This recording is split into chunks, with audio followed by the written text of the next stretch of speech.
Okay.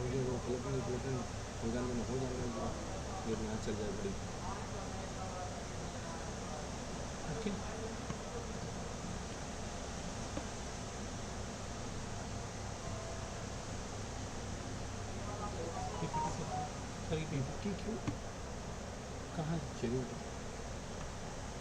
बंद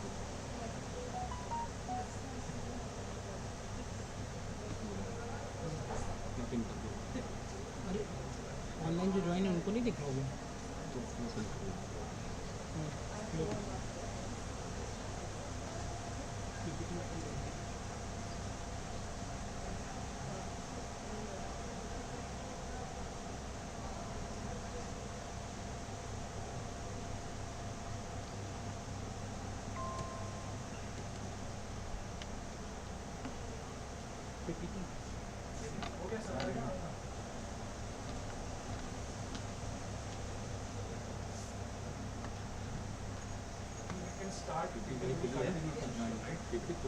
It's also started raining outside. We are really in luck. You know, AC is not working. It has started to rain, so people can't come.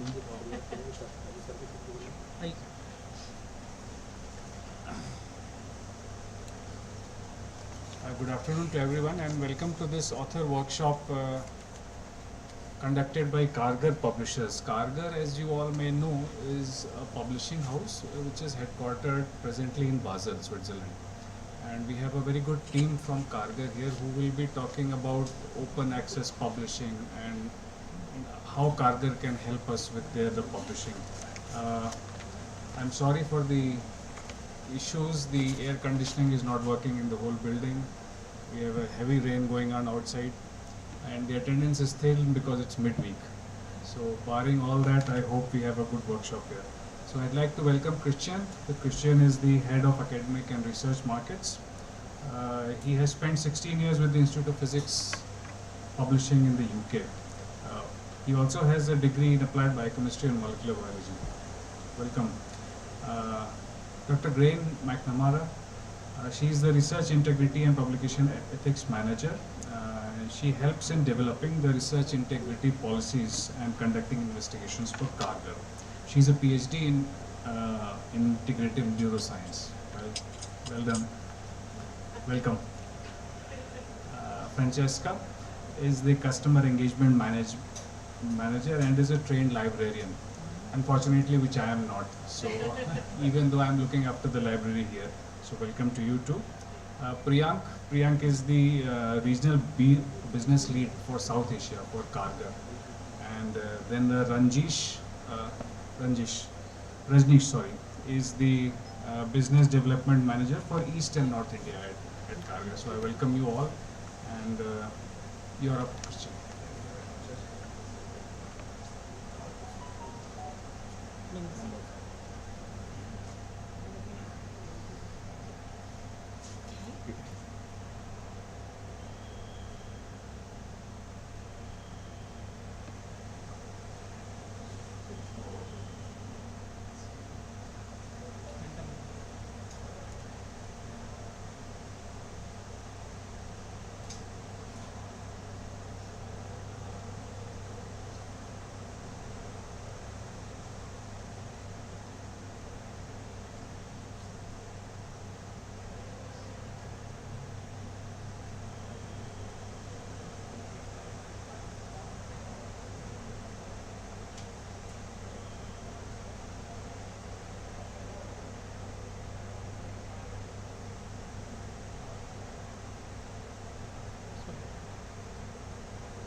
Thank you so much. Hello, everybody. Hello. I'm Francesca Brazzarotto, as mentioned, and I'm here today to, first of all, welcome you all and thank you for your warm welcome here and online. So thank you for tuning in. I will just give you a brief presentation of Kargar, where we're coming from, what kind of products and services and journals we publish, so that you can make some decision about where to publish your next paper, hopefully with us. And then I will introduce my colleague Grania, who will be talking a bit more about how to publish with us specifically. So I always like to start saying that researchers do a lot of work. They are ready to publish their paper, they're ready to get things out there in the world, and it's time to publish. So what do they do? How to select the journal that best fits their interest, their career? Where can they publish this precious research that is so hard to work on? And so the questions that come to mind, I'd like to ask you, if you're brave enough, since I see a few researchers here or from home, what are the things that you're looking for in a journal before publishing? Do you want to give a guess? Anything? Okay, so for those at home, we say public APC price, indexing and abstracting. Anything else? All very good points. Impact factor. How quickly the journal responds to some research. Exactly, the turnaround time, how quickly a publication will publish your paper. These are all excellent points. So when it comes to this, you have to make sure that you select the right journal and the right publisher. But there's so many out there, it's so difficult. So what I like to think is that Karger can help you connect to the global medical community out there. Other researchers, practitioners, policymakers, pharma companies, they're waiting for your research. How can we do that? I'm just going to go through some of the points you've just mentioned, which really coincide with what other researchers out there also think. So we have publisher and journal reputation, journal impact factor, and in general also the quartile of the journal, peer review and author support that Ronnie will explain and talk about later, indexing in major database, so the accessibility, the impact of your researchers that is connected to altmetrics as we will see later, and also the open access options, which also enhance the visibility of your paper. So let's dive into the first point, which is the journals and the publisher reputation. As you all might know, there are so many journals out there right now. Some of them really not good. Those are the one we call predatory journals, and you might have unfortunately heard of them. So how can I assess the reputation of a journal? Well, with Karger, that is quite simple. Our publishing house is family owned, family run, and it's independent, and it was established in 1890. So that's 134 years of experience in publishing. Already this will tell you, this is not something new. We have a long history behind us. You can see here, I'm not going into detail, but we are on the 4th generation of Karger publishers. The first one, Samuel Karger, was the first one that published the topical review on a specific subject matter. He started with obstetrics and saw the need within the medical community for this discipline-focused publication. And he published our first journal, Dermatology. It had a German name at the time, much more difficult, in 1893. And that was the first journal on this topic of that kind. We were so famous, and so trusted by the medical community that we started publishing works by important names, like Freud, for example. So somebody you might know. And then with the war, the second Karger generation had to move to Basel in Switzerland, where we are still based. And we started publishing in other languages, more European languages like Italian, French. It's in 1960 that with Thomas Karger, the third generation, we started really going global. We wanted to have authors, reviewers, editor-in-chiefs from all over the world, and we started publishing in English. And we also started doing some of the production here in India. And then finally, with the fourth generation, with first brother, and then who unfortunately passed away very too soon, and Gabriella, our current chairwoman, we now have moved into the open access movement. So how can researchers say, Karger is the right place for me to publish in? So as I said, we are family owned, we are an independent publisher, we are not controlled by stock markets like many big, for-profit publishers. We are specialized in medicine. We haven't done anything else. We've only published in medical sciences, healthcare sciences, biomedicine, in the broader subject areas that you'll see in a minute, but also in some niche areas that you might need for your research.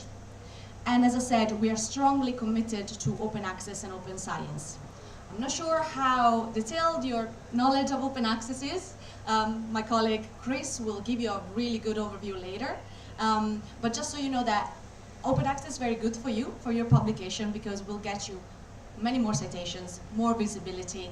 Everybody around the world will be able to read it. And this is exactly the words by our chairwoman about how we want a global approach for our research that we publish, and the reach of the research that we publish. These are, I'm not sure why they look yellow, but they're usually much more visible. These are the broader subject areas we cover with our journal, so all the main disciplines. And I really encourage you to go on our website. There is a QR code on that roll-up that you can scan. You'll be easily sent into our journal collection page, and you'll be able to see all our journals. And as I said, we also cover some niche subject areas. So these are some journals that will cover interdisciplinary subjects. And it's so important in medicine nowadays to have as much reach across disciplines as well. Also to give you some more information about, the importance of the impact factors and the quartiles they fall into, because that is, for what we heard, is something that researchers are looking at, but should not limit the research at. We also have around 50 journals in quartile 1 and 2 across many disciplines, so feel free then to look them up. But I just want to remind you that a lot of journals in quartile 3 and 4 are still very good journals. And you know that, especially for Karger, because we've been publishing them for so many years, and they've always been there, very solid journals, so I encourage you to also look at those. Here are some of the titles in quartile 1, as I mentioned, and some in quartile 2. But they're all on our platform, so go and explore. Yeah, and this is also top 5 for impact factor and site score. We know how important these things are for you. Just keep in mind that with open access, things are changing a bit. So while these are very, very important things to look at, just make sure that the research goes to the right journal that will give you as much visibility to your specific community and discipline. Don't limit yourself to numbers and scores.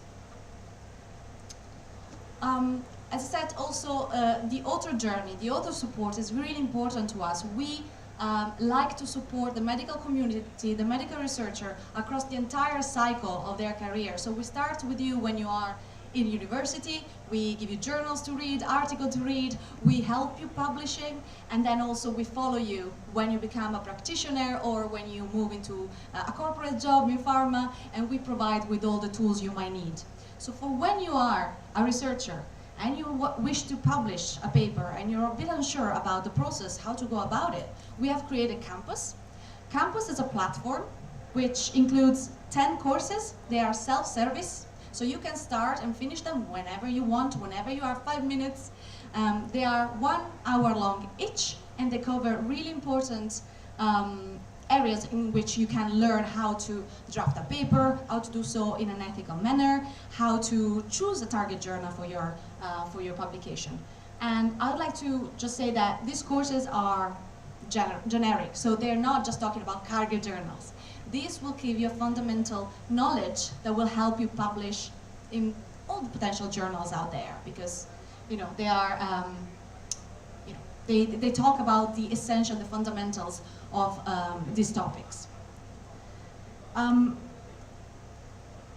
We also have some courses, so for those that are already published or have already had this experience, for those that are already starting to practice and practitioners and clinicians, we also have some free courses, so you can follow the QR code on the screen. And these are free. They cover all sort of pathologies and diseases, and they also, some of them, give some accreditation for continuous education. So they are very brief courses. You can go online, you can register your Karger account. It's free, absolutely free. And then you can take a quiz at the end of the course, and you'll be able to get a certificate. You can see here, and you can see on the right all the subject areas which coincide with those that we have for our journals. I really encourage you to go and have a look. It's really, really good sources. With the courses, we also have the books. And these are also free to read and download. That can be added to your catalog at the university. All you have to do is just register a MyCarger account. It's very easy, and then you'll be able to download them and read them whenever you want. These are precious tools for clinicians and patients to learn about some of these diseases or pathologies that might be a bit difficult to explain, or if you need a refresher, these are really good. So here are some examples of that, like lymphoma or epilepsy. And this is the QR code to go and create your Carger account and see the full list of titles you can download. Now, I talked about maximizing your visibility, the visibility of your research. And as I said, at Carger, one thing we do well is to try and index the journal in as many places as possible. So here I just put some of the main ones that might be of interest to you. But just to give you a practical example, this is just a list, and it's not even the longest one, that we have for one of our journals. This is, I think, oncology. So as you can see, the more places the journal is indexed in, the more likely it's for you to be able to be noticed by your peers, by the community, and cited. And how do you assess how many times an article is being shared? So I don't know how familiar you might be with Altmetrics. It's become a really big thing in the past few years. So if you can see the little donut on the right with the number, there you can assess how many times the article has been shared in one form or another across social media, on the web. So it's a really good way to know how visible your article has become. This is an example for 2021 that we have on our website. And you can see here, if we drill down into the donut, you can see here that it's being mentioned by 105 news outlets, in a blog, in Twitter, or X, as it's called now, in 2 patents. So this is an article published with us on our website that has been mentioned so many times. So you can see you can actually get visibility for your research. And this is also a newer one. This was from June 2024. It's around 300, it's very small, but it's 300 something times that it's been shared. And if you drill into it, you can also see the countries in which the article has had an impact. So we want to make sure that by indexing, by using open access, and giving you all the tools and the support, your articles get out there. These are some examples from Indian institutions' outputs, so some articles have been published with us recently. Now, another thing that I would like to just cover very briefly, talking about impact and accessibility of your research, visibility of your research, there's another thing that we like to do. We like to translate your research into something that can be used on the field by clinicians. So those are the fast facts I talked about earlier. So if your research is very complicated and you wanted to make it simple, we can do so, and we can create these fast facts that can be used across the industry, so across all the hospitals out there. But more importantly, if you want your research to have an impact on the broader audience in the world, policymakers, they might not be able to read your article. As you can see, the format of a scientific article is very specific. So it's understandable by other researchers, but not be understandable by your mom or your dad or somebody that might be interested in that disease particularly, or in that subject matter. So what we do, we translate it. We make sure that the impact of your research reaches everybody. We can do so by creating animation, like 1 minute animation, 1D, 2D, 2D, 3D, all of these. Podcast, very brief podcast, or in publication for the layperson. Okay, so we take your research, we make it easy, understandable, a bit like a simplified summary, and we publish it in a specific outlet, scientific outlet that everybody can read. So the translation and the dissemination becomes much easier. Policymakers that want to use your research can understand what they're talking about, and they won't create any misinformation, especially journalists. We know that if a journalist goes somewhere on the internet, Googles it, go into a preprint archive and finds a research that has not been approved, peer-reviewed, and things like that, might come up with something that is not the reality. And we've seen a lot of misinformation, especially in health sciences. So in this way, we just make sure that the message is clear, peer-reviewed, and accessible to everybody. And finally, just another word of encouragement for you. First of all, go on our platform, karger.com. There's a lot of resources for you as researchers, as authors, as clinicians. Some behind paywall, some for free. I encourage you to just go explore and trust our journals and the Karger family, and also to get involved. We are always looking for peer reviewers. First of all, we're looking for authors, so we really want you to publish with us. But also, we would like to see more peer reviewers, so if you're interested, you're not sure how to go about it, go on our website. There's a QR code here for the guidelines that we use, but there is a whole page where you can find some tips, you can find a video, you can find some resources that will help you become a peer reviewer. And I mean, it's just not for Karger specifically, but those are rules that can be applied also to other publishers. And finally, we have some interactive trainings and videos that you can utilize. Some are done by Granny that we'll be talking in a second.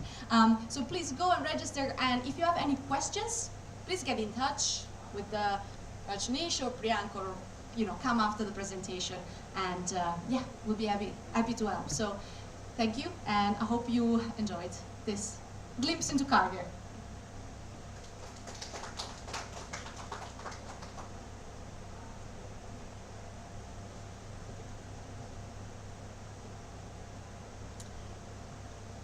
Hi everybody, thank you very much for coming today, and thank you, sir, for hosting us. I'm really looking forward to talking to you about something that I care a lot about, and that is making sure that the research that you publish is going to be trusted and impactful, like Fran already mentioned. So my job at Karger is Research Integrity and Publication Ethics Manager, and what that means is I care about making sure that the research we publish is trusted, because as a publisher in the health sciences and biomedicine, the articles we publish, the research you're doing, is going to go and directly influence patient care. And so we want to make sure that whatever we're publishing is trustworthy, because the impact on patients is direct, and the impact can be significant. So I wanted to talk, the start of this journey is a manuscript that goes through the peer review process. And I wanted to ask you to think about the questions that you ask yourself when you're preparing a manuscript, or the questions that you think need to be covered in the manuscript that you're, or the questions that need to be answered in the manuscript that you're writing. And so I think about these as the where, what, why, and how of the study. So I was wondering, like, what questions do you like to make sure are answered in your manuscript, to make sure that it's as easy to understand for a reader or for an editor? Is there any kind of key piece of information that you think is very important to be included in your manuscript that you always make sure? I don't know if anybody wants to throw out an example of information that you think is important to see in a manuscript or in an article. Research gap. Yeah. What is the research gap?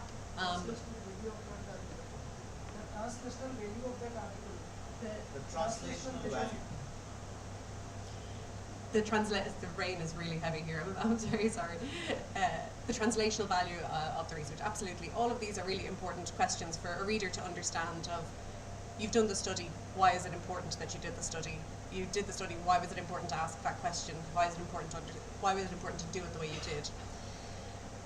So in thinking about trust, building trust in a manuscript, in an article, I'm going to frame this through some of the most common reasons for rejection we see. And this is, you won't hear me talk about actually Karger that much during this presentation, because these are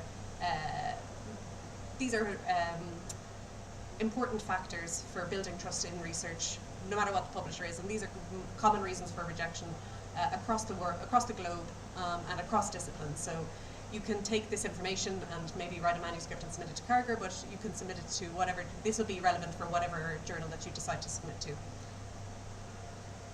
So the first question you as a researcher are probably thinking about is, where am I going to submit my manuscript to? Because you want to make sure that your research is being read by the relevant community, so you want to make sure that the manuscript is in scope for that journal. So if you're writing in cardiology, you're not going to submit to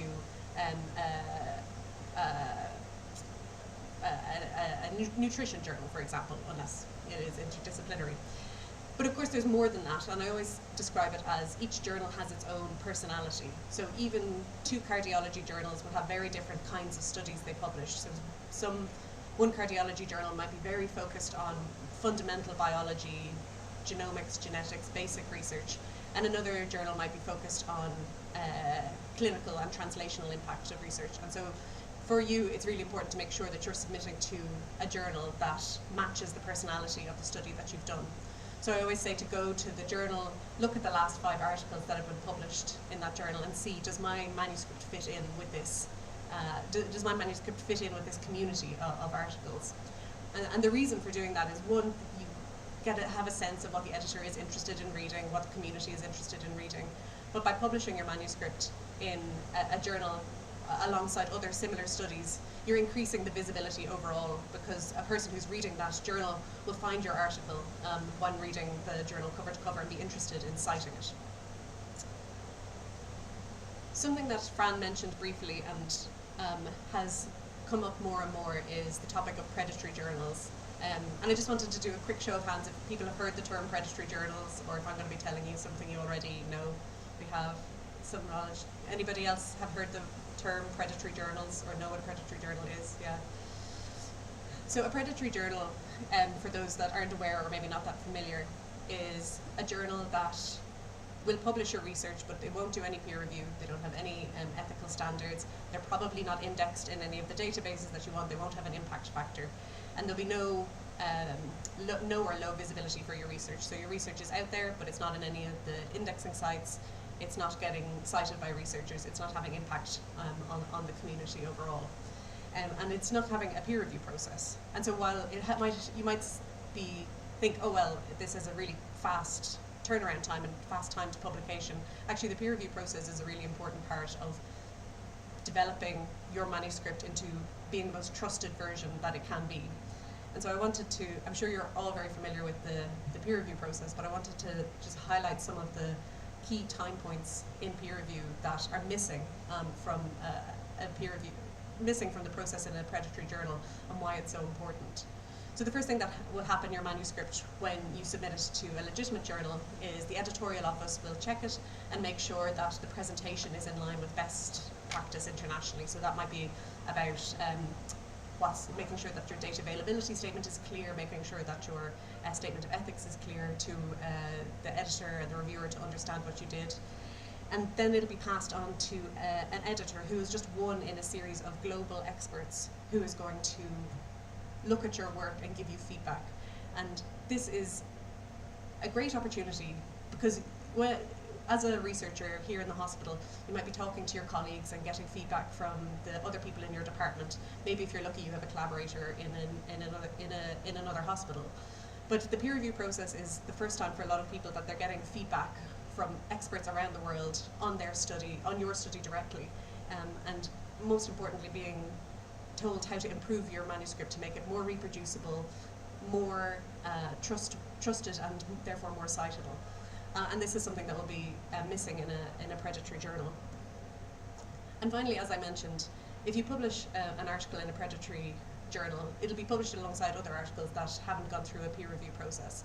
Whereas publishing an article in a legitimate journal after a peer review process means that your article and your high quality study is being published alongside other studies of similar quality, meaning that the collection of articles together boost the visibility of each other and then boost the citations, boost the impact of your research. So thinking about where to submit your manuscript is really important, and I don't know, Think, Check, Submit is a fantastic website for helping you understand if a journal is a legitimate title or a potentially predatory publisher. And this is not a Carragher website or anything like that. This is independent, but it's picking the right journal before you submit is important, because often what happens if you submit to a predatory journal, you will not be able to withdraw your manuscript even if you ask them to and tell them you don't want to publish in that journal anymore. They can publish it online, and once a predatory journal publishes your manuscript, another legitimate journal will not be able to publish that manuscript. So all of that work, all of that time that you spent doing the research won't be able to be disseminated. So it's really important to think before you submit. And this resource is really helpful because there's a lot of new journals out there, and sometimes it can be hard to tell whether something is legitimate or just pretending to be. Another way, if you're not sure, is submitting to a journal that you know, that you read, that your colleagues read, or it's a publisher that you are familiar with. Maybe it's Carger, has a very long reputation, maybe it's another publisher. Or if that journal is a member of a third-party organisation such as the Committee on Publication Ethics or the Directory of Open Access Journals. These are all independent of Carger, but they are third parties that check journals to make sure that they're adhering to best practice and doing ethical peer review and publishing high-quality manuscripts. So if you are ever unsure about submitting to a new journal, these 3 steps can be really helpful in making sure that you don't end up accidentally submitting in a predatory journal. So once you've picked the journal that you're going to submit to, you need to draft the manuscript. And this is one of the most common reasons for rejection that we see, that it's not clear to the editor what the contribution of your study is to the field of research. And this isn't about having done the study differently. This is just about taking the researcher through the journey of your research. I think as researchers, we can be the worst people possible to actually explain the context of our research, because we have a saying in Ireland that you can't see the wood for the trees, meaning that you can't see the big picture anymore. You can't differentiate between what's common knowledge and what you have to explain to somebody. So you really have to take, so I always say, don't be in a rush to get to the exciting results of your study. In order to set the scene and to understand why those results are so important, you have to take the editor by the hand and the reviewer by the hand and explain to them why the study is so important. I like to use the image of a funnel. So at the very top you have the big, at the very top of the introduction you have the big problem question. What is the scene setting? And then you get more and more specific of what is known in relation to your study, what is the gap in our knowledge, and then right down to what is the specific question that you're asking, what are the specific outcomes, and really taking the reader by the hand to understand, and when they get to the end of the introduction, they can really understand why your question needs to be answered, and they look forward to reading the results. So that can be a bit hypothetical.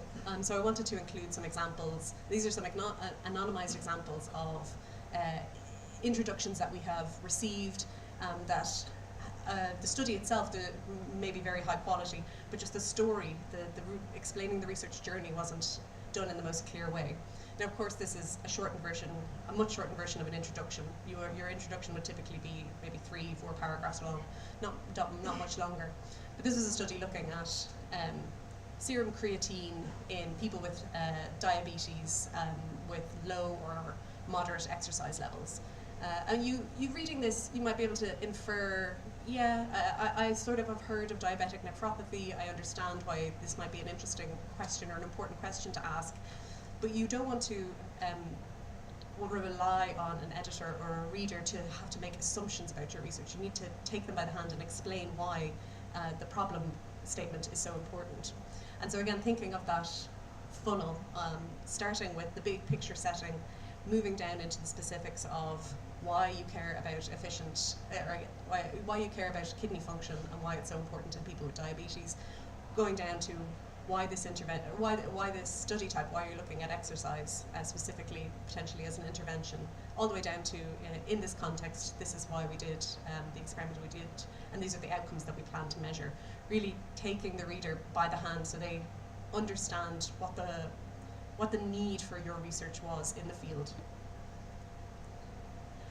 And again, I think that we can all probably say that maybe we're too close to our research to understand it. So if you're not sure, I always recommend having a friend who doesn't study the same thing as you to read your manuscript and tell you, make sure that they're honest with you and tell you, hey, this isn't clear, or you've made a jump here and I don't understand why you've linked serum creatine to exercise. This doesn't make any sense. And they'll be the ones to point out where the story isn't clear, and before the editor reads it and doesn't understand and then maybe rejects the manuscript. So you use the community that you have all around you. I see some of you are sitting together, you're clearly friends. Use each other, because you're the first peer reviewers in the process. So another really common, you've picked a journal, you've written a really nice story introduction explaining why the problem statement is so important. But the next reason for rejection that we often see is it's not clear why the study has been done the way it has.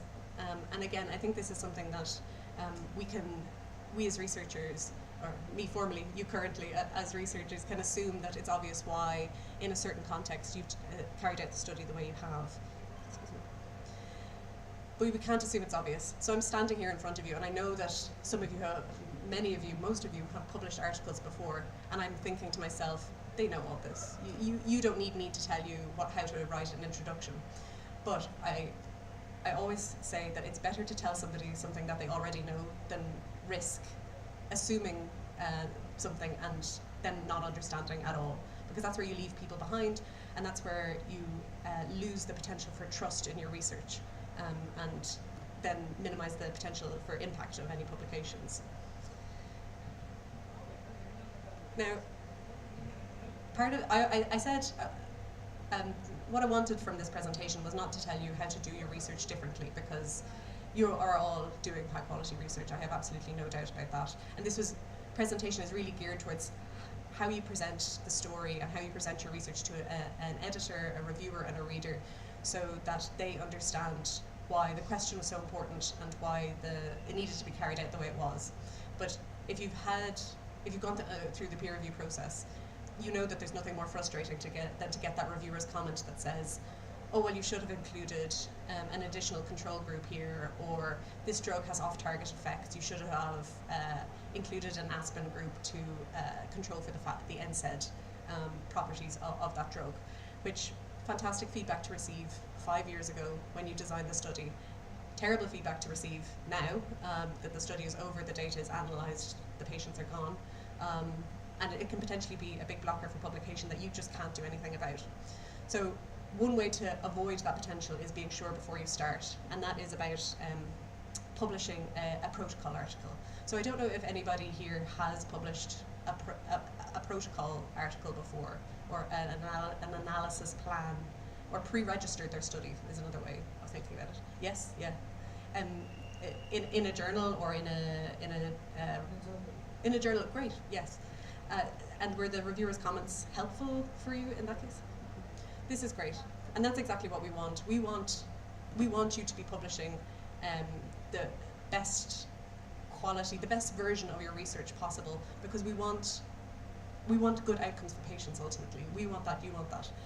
And one way of making sure that that is the case is executing a well-designed study. And one way to make sure that you are executing the most well-designed version of your study you can is to get peer review before you even start doing the study.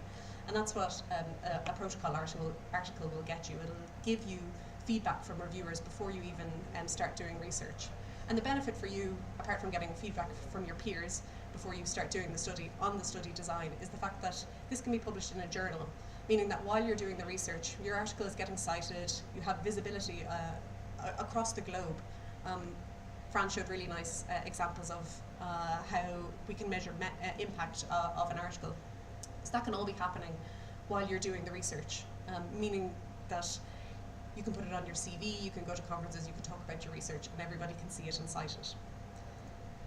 So another version of a protocol article is called a registered report, and this is less common in medicine necessarily, but it's quite common in psychology, psychiatry, and becoming much more prevalent across health sciences and biomedical sciences. So can I just get a quick show of hands if people have heard of registered reports? I see people nodding. Registered reports? No. So what a registered report is, very simplistically, is a research article in two parts.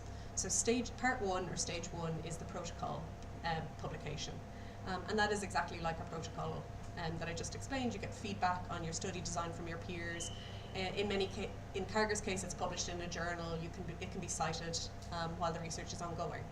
The difference between a registered report and a protocol, and a benefit for you, is that if stage one is accepted by a journal, you have guaranteed acceptance of stage two.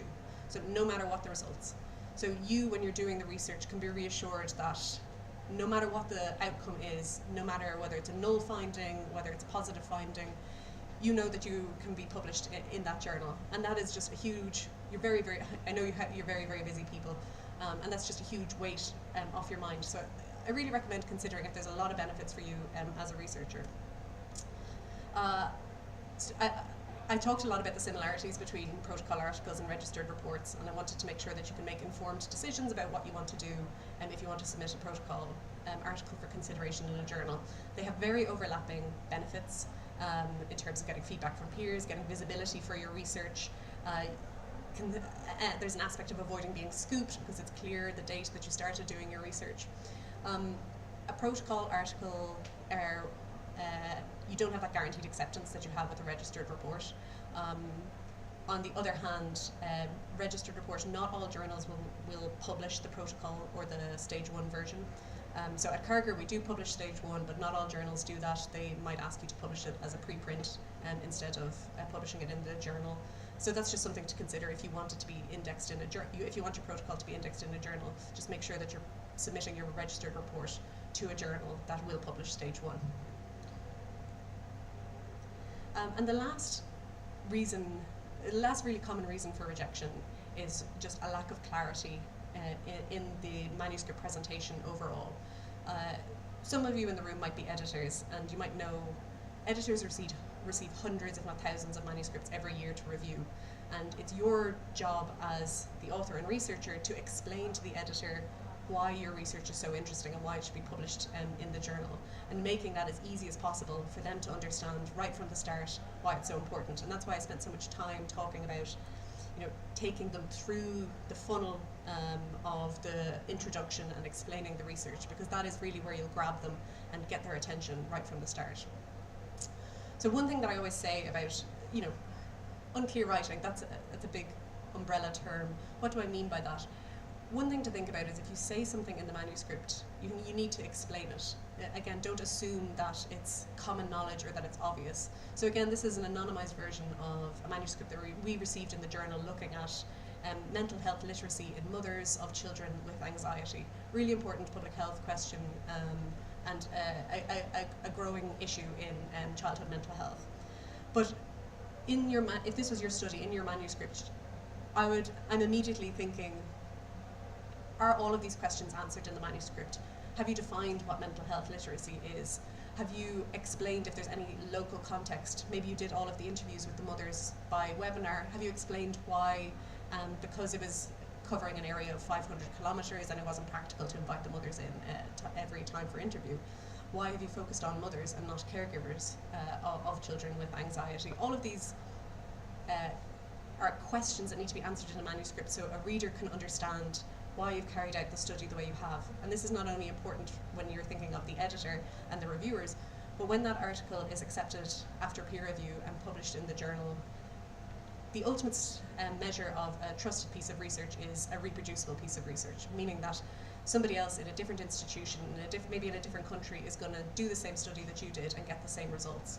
If you don't answer all the questions and explain why you did the study the way you did and explain all the elements, they might make assumptions about why a study worked the way they did. Maybe they just thought that a webinar was the most effective way of interviewing mothers, and not realise that that was a local restriction that you had to do, and therefore the reproducibility, if you don't explain, the reproducibility of your study can be impacted. And if a researcher publishes an article that says, Gráinne McNamara's research, I didn't repeat that study, that really undermines the trust in your research, even though it was a very high quality study. It was just a lack of information in the article can lead to assumptions that undermine trust and reproducibility.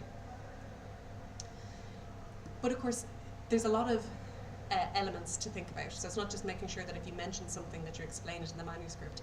It's including all of those pieces of information that make a study reproducible. So this is the example of a kind of start of a method statement that we see in manuscripts where 100 participants were recruited, 90 were randomized.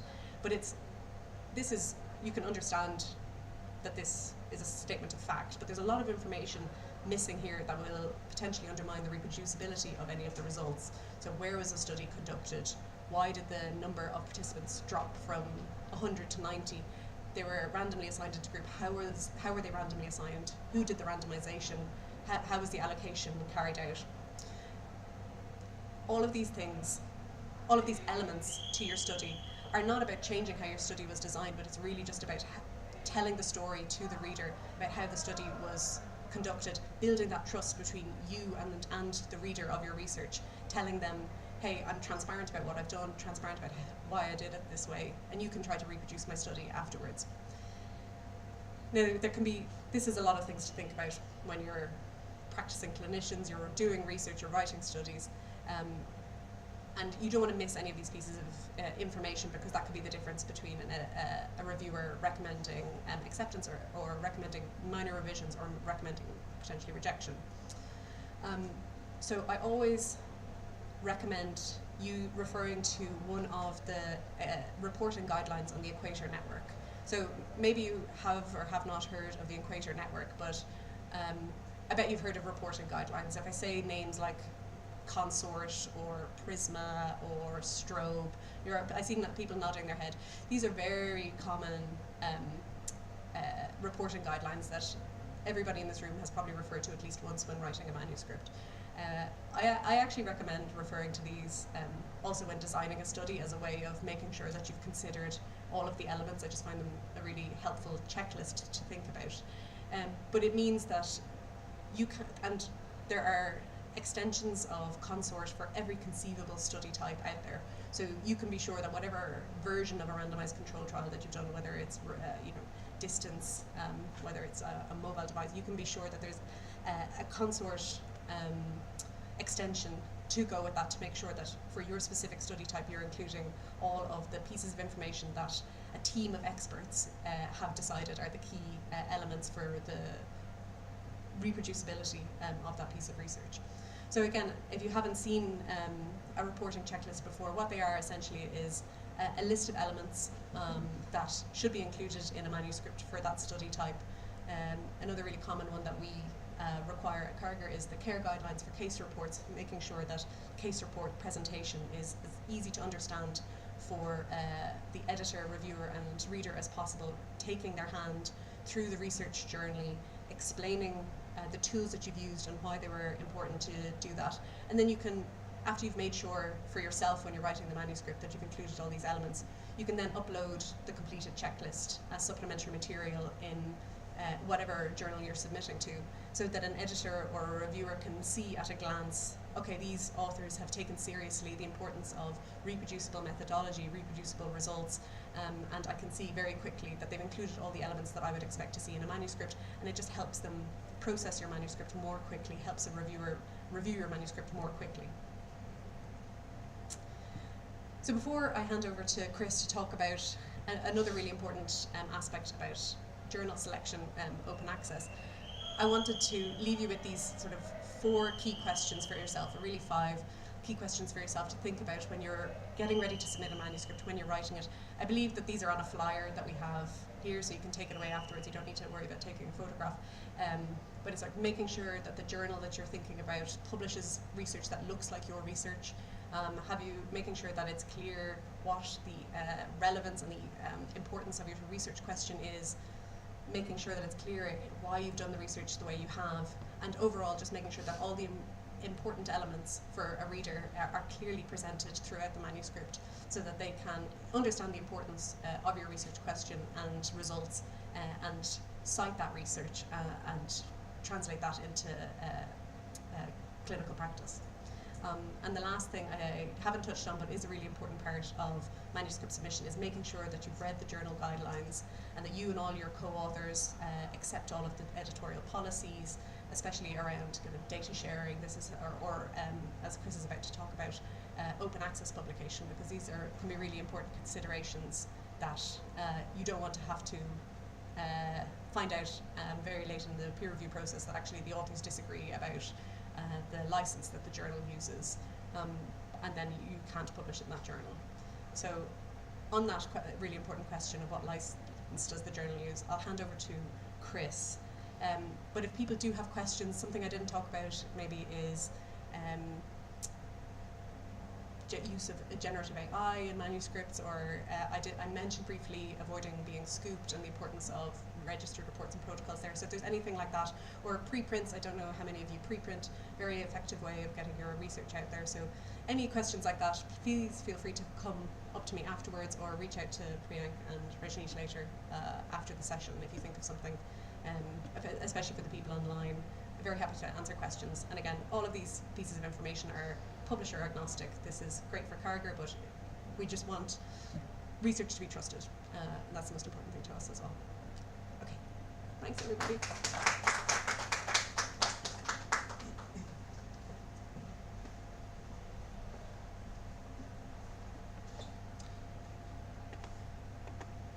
Okay, thanks Gorian, thanks everyone for having us from me. Yeah, my name is Christian Box, I'm the Head of Academic and Research Markets at Carger. I'm actually based in the UK rather than Switzerland, so I'm still getting used to the weather here, but the rain is a bit more like home at least. So I'm going to talk briefly today about open access publishing, and I want to talk about this for two reasons really. Firstly, I think open access publishing is a really important topic, but it gives really significant benefits to researchers, and it's something we focus on quite a lot at Carger, and we have it in lots of our agreements across India and around the world. And so we're really keen to talk to you about how we might be able to work with you on open access publishing. I think secondly, the reason to talk about it is certainly as publishers, I don't think we do a good job of describing what open access is, and particularly for the research community where you're spending your time focused on your research and not thinking about publishing every day, we could do a much better job of describing what it is. So the session today is really just to give a very brief introduction to what open access is. This could be a really long session, but we thought we'd keep it short and focused, and if you had other questions, again, we're always happy to talk about any that you might have on open access or other topics which we could pick up from earlier on in the session. So firstly, what is open access? I'm sure many of you are familiar with this. It's a new or a newish model for journal publishing that aims to make scientific research freely available to all. And it does that by effectively flipping the existing model on its head. So you're probably familiar with the traditional model for subscription publishing, where authors can publish in journals for free, but usually through subscriptions, the readers at an institution, often supported by the library, pay fees that allow you to read that journal. And that's the traditional business model of subscription publishing that's been around for about 350 years. Open access publishing works almost exactly the other way round. So in this model, an author would pay to publish their article in the journal, but then that journal becomes free to read to the world, to everyone around the world. And really that's the ambition that's trying to be achieved through this new model that's been in development for the last few years. The ambition was really formed, we always talk about 2001 being the birth of the open access movement. It was this thing called the Budapest Declaration, where people got together to say, I've used their sentence here, an old tradition, meaning scholarly publishing, and a new technology, meaning the World Wide Web, have converged to make possible an unprecedented public good, which was this idea of making scientific research freely available. And I think what's been demonstrated pretty clearly over the last 15 to 20 years since the idea came about is there are some really significant benefits for open access. Some of these are really obvious. Obviously there's increased usage for your research where people have more access to it. I think many studies have shown that open access articles are more highly cited. Secondly, the research can have a faster impact. By that research being available to a wider audience, it means that the research within the wider world can have a faster impact. Thirdly, it does a much better job of supporting public engagement. So the general public is an audience which traditionally doesn't have access to journal content, and having an open access model does support that.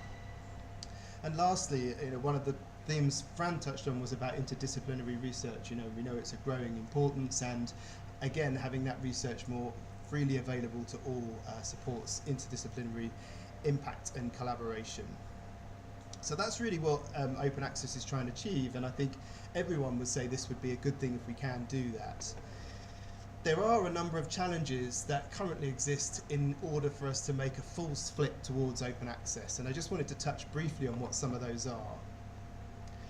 Firstly, there's this problem of what you might call re-engineering, and it basically is saying that scholarly research is one of the world's true global endeavours, and we've had a model in place since 1665 for supporting this, and it takes some time to re-engineer that in terms of developing new models, in terms of developing new infrastructure, just as a starting point, and there are a range of other things that need to be thought about. The second point, which is probably the most significant, is the point around financial aspects. And I think what studies have generally shown is that the cost of publishing would be the same under either model, but it doesn't mean that the same people would be funding that system, if you like. So there needs to be almost a complete redistribution of how scholarly publishing is funded in order for us to make a significant move towards open access. And we already touched earlier on about publication charges being one of the key considerations for authors, which is more important obviously in an open access world. And so that redistribution is one of the big challenges that comes with it. And I think lastly, it's this point of around new risks that might exist.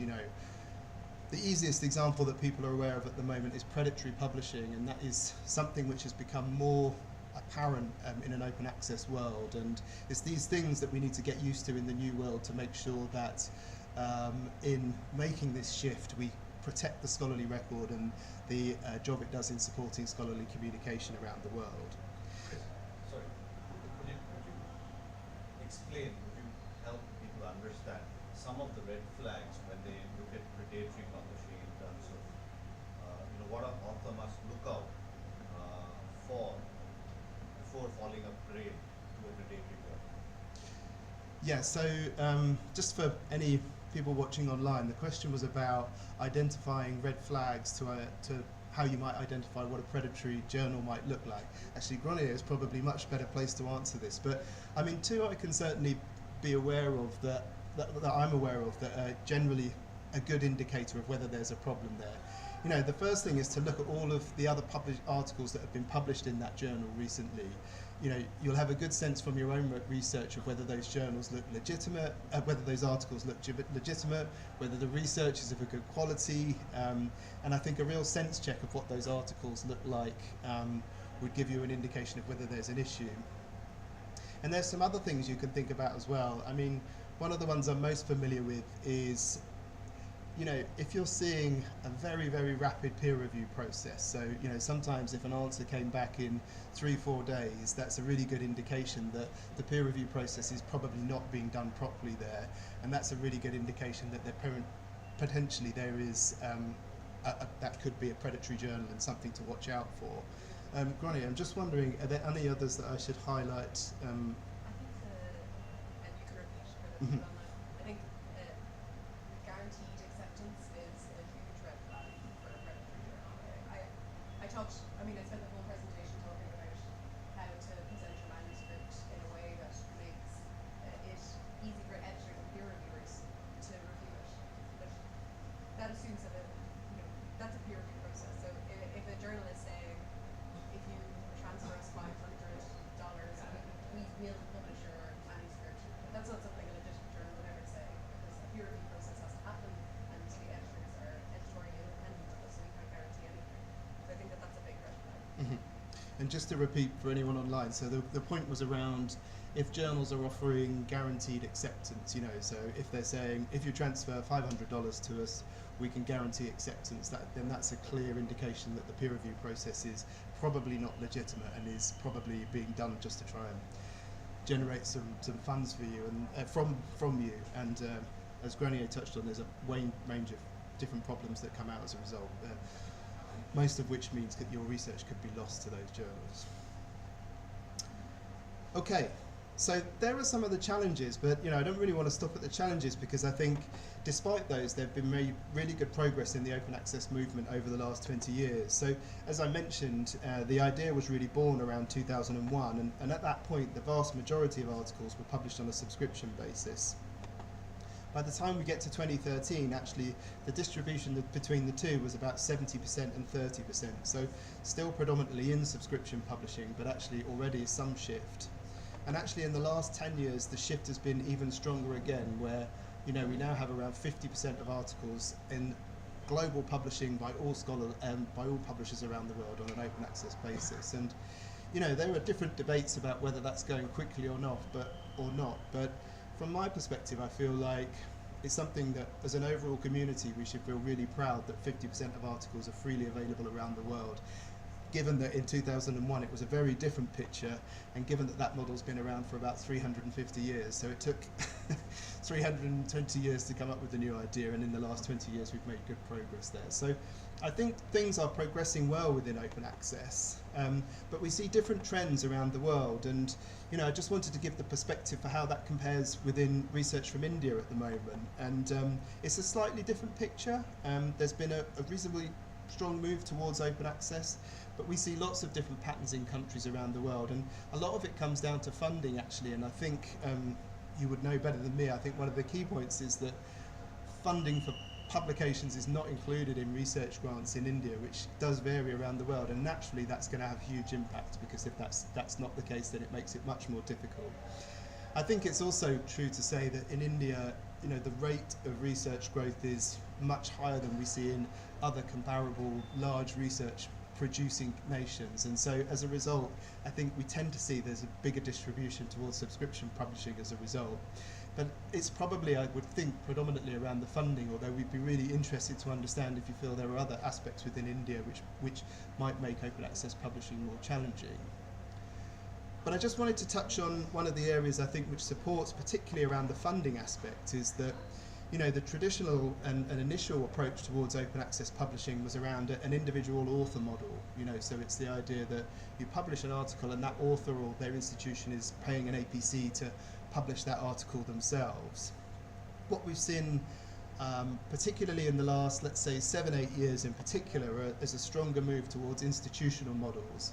And so that's where an institution is funding open access publishing on behalf of all of its researchers, which takes away the obligation for the individual researcher to cover an open access fee.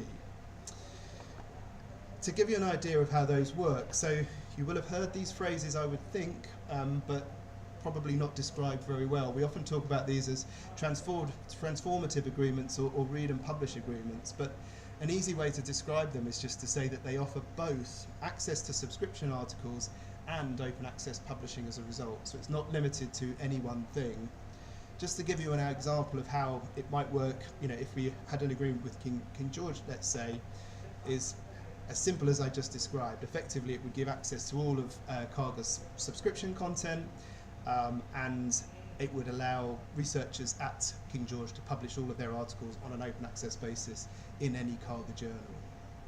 We do also have this additional element that Fran touched on, our e-learning product that we have, which is Campus, which we also include as part of our read and publish agreements, but that's a kind of feature for Karga. It's not something that you would see more generally.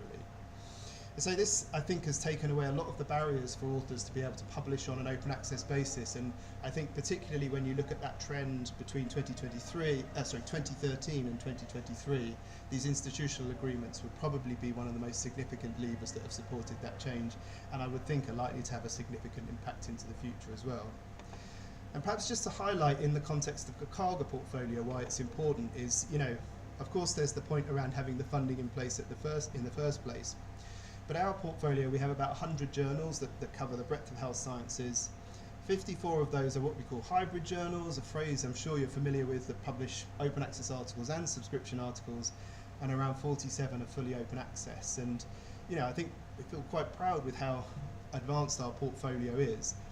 But a transformative agreement, or read and publish, means that you can read all of those articles and you can publish in any of those journals without barrier. And that, I think, is where it becomes really beneficial to organisations. And so, if you're interested to hear more about those, we're really happy to talk to you about those and any more information we might be able to provide.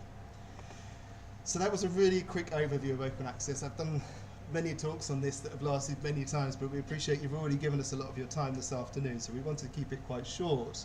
But we're of course happy to take questions on anything that we've talked about, be it open access, be it on how to get published and how to avoid rejection, or other aspects about the wider Karga portfolio. So I'll first of all say thank you very much for listening anyway, but really happy to take any questions that you might have on any of the topics that we've talked about. Do you have a question?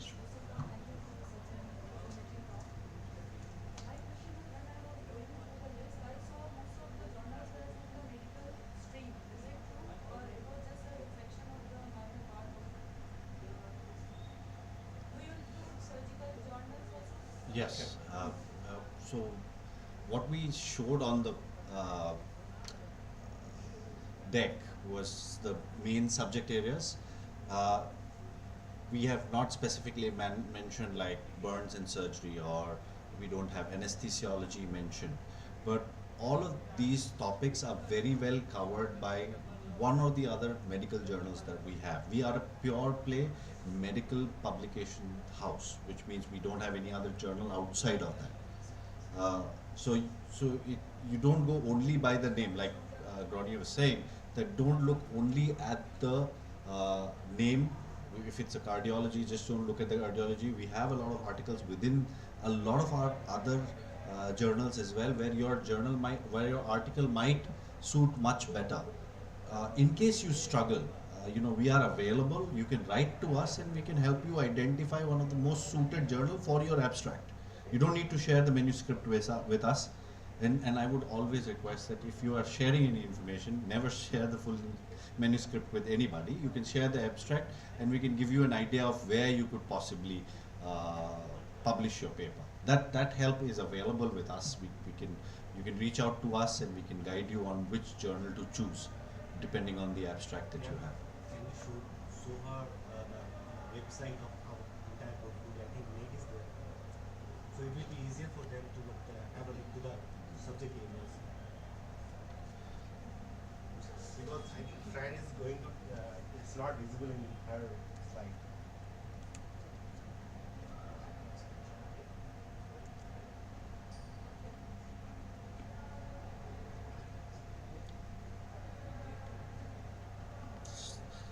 While this loads, you can be rest assured, even if the subject doesn't appear, we definitely publish most of what's published, what's related to medical science. We have very good journals in genetics, biomedicine, precision medicine. We publish in dental sciences as well. We have one journal in caries research, but we have dental articles in some of our other journals as well. Yes. Surgical specialties. What she's saying is Like we acute care surgery, GI surgery, colorectal, something like this. I couldn't find Yeah, yeah. general surgery, traumatology, cardiothoracic. Yeah, because most of them are like like that. So I'll echo what Priyank said, that our cardiology journal will consider cardiac surgery. We do have, whether it depends both on what the purpose of the study is and how you tell the story of it. So you might submit to a journal that is related to the disease that you're interested in or the organ. We do have specific just pure surgery journals like European Surgical Research. We have a journal called Digestive Surgery. So it depends on what you are researching specifically, and we can talk about it afterwards if you would like.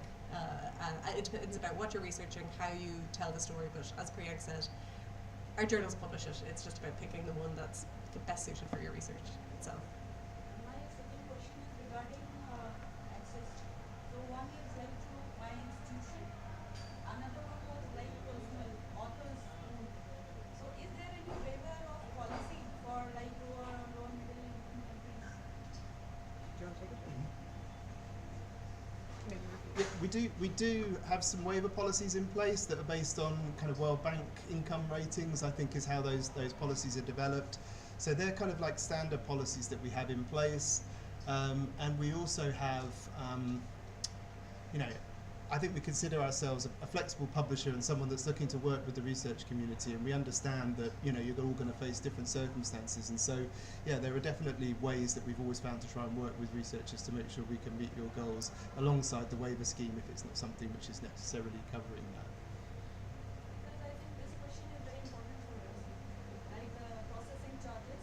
At times I have seen like if you mean Lancet, any gym, so it's like £2,000. That may be our 1 month salary. So it's really hard to imagine that. Yeah, I was gonna ask Chris the question. We couldn't cover because of time. But just to make one more point on that as well, actually, is that at Cargo, I think I know lots of publishers will say this. I genuinely think it's true with Cargo is that we've made quite a strong move towards open access, and There are lots of different ways we can demonstrate that, but we also completely respect the rights of authors to choose the way they want to publish, and so you're not going to try and force one model on researchers around the world. So we still offer subscription publishing so that you don't have those fees in case you did want to publish. If you do want to choose open access publishing, we have a route to do that as well, and as I say, we have the kind of waiver schemes and ways of working with authors as well. So we're not exclusively an open access publisher. In fact, we have a blend between both of those models to make sure that you're maintaining your right to choose, let's say, the way you want to publish. And if I could add to what Chris was saying, I think in terms of flexibility with APCs, what we are already doing in India is one, we have we mentioned in one of the slides that we are giving you the complete access to all our journals plus 10 years of archived content. You get to publish with any of our journals without worrying to APC as long as the institute has a subscription. So that way the burden is not on you. Let's assume for a moment that the institution doesn't go for a subscription and you want to publish with us. Once the paper is accepted, you always get the choice. If it's not fully open access journal and it's a hybrid journal, once your paper is accepted, they give you the option of whether you want to go open access or you want to go behind the paywall. If you choose that, then anyways you don't have to pay. But oftentimes people do choose to go open access and they find it difficult to pay, like you mentioned. They write to us and we try and get you a waiver. We always work with our authors to try and help them in ways which we can. Can we waive everybody's APC? The answer is no. I also wanted to highlight one thing, right? If you look at the average APCs in the industry, in pure open access, the average would be around £2,500, 2,000 to 2,500 pounds. Whereas in our fully open access, if you have to pay on your own, it's only 900 francs. It's still a lot. It's 900 francs, which is about 89,000, 90,000 rupees. And again, paying an APC does not, like Ronja said, does not guarantee that it will be published. And it is not charged at the time of submission. So you submit like any other paper, it goes through the peer review. Once the paper is accepted, that's when you are asked for the money. Until that point, there is no charge. From a publisher's perspective, if all of you submitted a paper in one journal, each one goes through the same review process. The cost of rejection is actually borne by the author who gets selected. So that's why the cost of APC. So if the higher the number of submissions, the higher the cost of rejection and higher the APC. Is that fair to say? Having said that, not every country is the same. That's why we have come up with a model which is flexible, which is built around the idea of creating equity. We do one more unique thing which is called subscribe to open, a model which we are really proud of. We have two journals in that scheme of things, where some institutes buy the subscription of journals, of that particular journal, and some authors pay for publishing up to a certain point in time. Once the journal breaks even, and why is it important that the journal breaks even? Because if it does not, then the salaries don't go out to people, people may lose job, the journal loses its sustainability. So once it breaks even, we don't charge neither the author nor the reader to pay for it. So we have journals, we are working on those initiatives, and it cannot last without the community support. So we have different models. We have 2 titles in that currently, three. So yeah, I think I'm really proud to say that Kargar is really supporting the open access in ways a lot of other publishers may not be doing. So then the subject portfolio.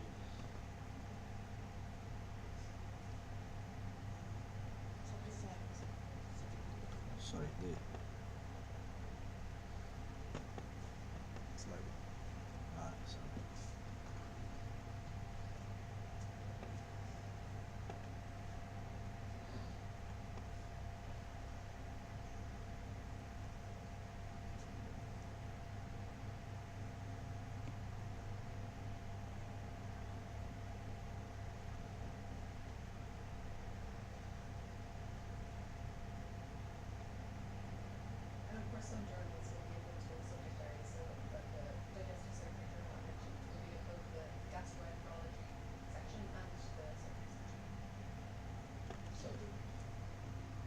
I mean, there was one way to kind of fill the whole page with all the subject areas. Then it would be another search.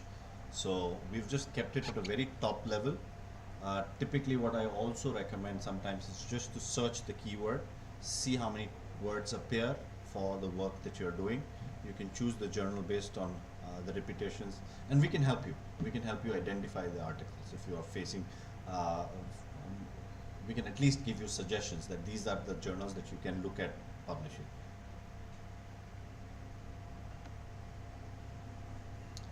Any questions? Any other questions? Thank you so much for coming today. It's midweek. I believe there are some exams also going on around.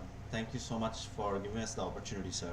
It really means a lot to us. We want to be associated with KGMU. It's one of the oldest universities, and we have a very small presence. We want to increase it. And this was the first initiative at KGMU from Kargar.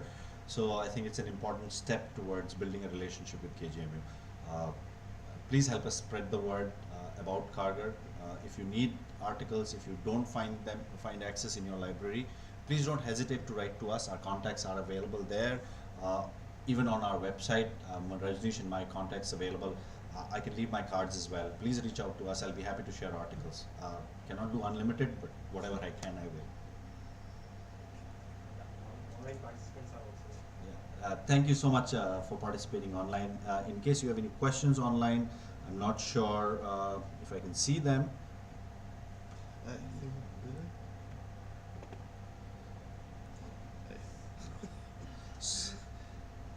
Sorry. That's it from us.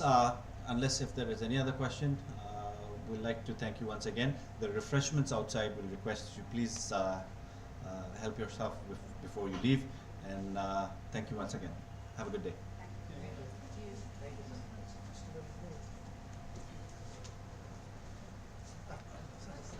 I just want to thank all the participants who have joined online, and thanks Team Kargar for sensitizing the university, whoever participated in this webinar.